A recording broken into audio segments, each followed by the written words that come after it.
Hey, Good Austin. morning, Miss. Good morning, Mr. Murr. How you doing today? I'm good. How are you doing?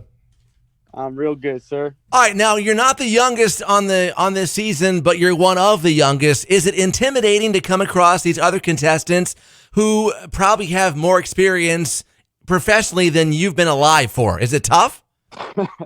Yeah.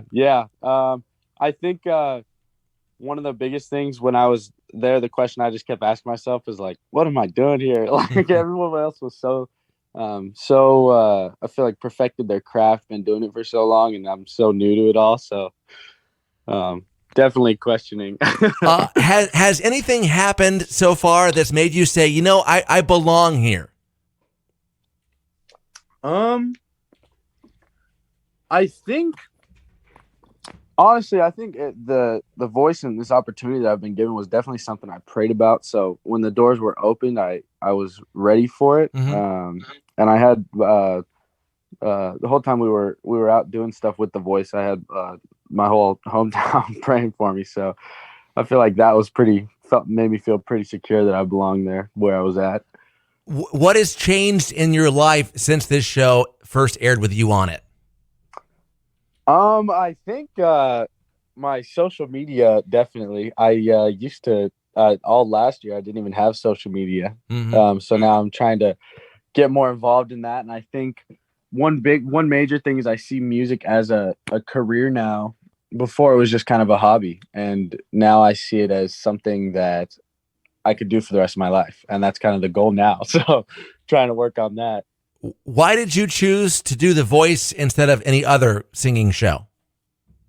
I chose to do the voice because it seemed like it was very real. It didn't seem like I know some of the other shows they try and make a fool out of some people, Mm. or they bring folks on for a show, and it's very laughable and stuff like that. But I feel like the voice is a more serious, like tells the story of all the folks that are coming on the show, and that was kind of I figured what better place to debut, I guess, if that makes any sense.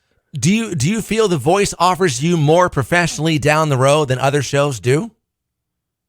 Yeah, I absolutely do. I think especially kind of tagging on to what I was trying to say a second ago was that I feel like it really shows who I am as an artist, and I think that's one of the important things Mm. of moving forward in music is that the folks that listen to the music know who I am. And so I think it definitely does.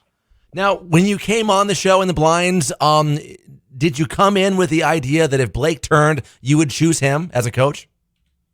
Yes, sir. Yeah. So I had originally I was hoping to do something with Blake, and I figured that would be the a secure option. But when I was there on stage, Camila was making a really good kind of a sales pitch for me. Right. And I almost ended up going with her, but I had to just stick with my gut and end up going with Blake. But the whole time I was there, Camila was really, I almost went with her. It was super close. What do you think Blake offers you versus a Camila, a Gwen, or a John? I think just the history and the knowledge that he's got being in the country music world, all of his accolades and the things he's done, and his whole career is country music. So, Mhm. and that's something that country and worship is what I want to go into. So I figured, what better person to get advice from and get tutoring from? Now, as far as in the country music world, what has he been able to kind of tell you of what to expect and what kind of a sound to go for? Yeah, I think Blake has advised me to kind of stick to the classic sound, Mhm. because I think that's something that the modern country scene could use a little bit more of is bringing some of that back. And Camila even mentioned that in my blind that we should try and bring the sound to our generation. So I think he's definitely advised me to just stay true to the classic sound.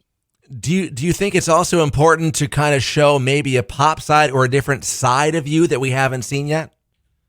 Yeah, absolutely, and that's one of the things I am hoping to work on is getting some of the newer sound and not staying too.